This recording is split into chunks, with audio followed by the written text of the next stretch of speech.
Բարև ձեզ սիրելի հայրենակիցներ, ձեզ ենք ներկայացնում այս տարվա մայիս ամսվա եղանակակլիմական պայմանների կանխատեսումը եւ այսպես մայիսի օդի միջին ջերմաստիճանը հանրապետության ողջ տարածքում կանխատեսվում է կլիմական նորմայի սահմաններում, տեղումների քանակը նորմայից ավելի, այսինքն մեզ սպասվում է ոչ սառը, բայց տեղումնառատ մայիս։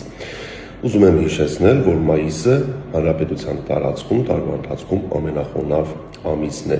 եւ տեղումները հիմնականում մայիսին դիտվում են երեկոյան ժամերին եւ գիշերը։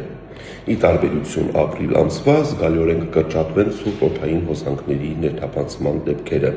Օդի ջերմաստիճանը եւ գիշերային եւ ցերեկային ժամերին կլինի մոտ 5-ից 6 աստիճանով ավելի բարձր, քան ապրիլին։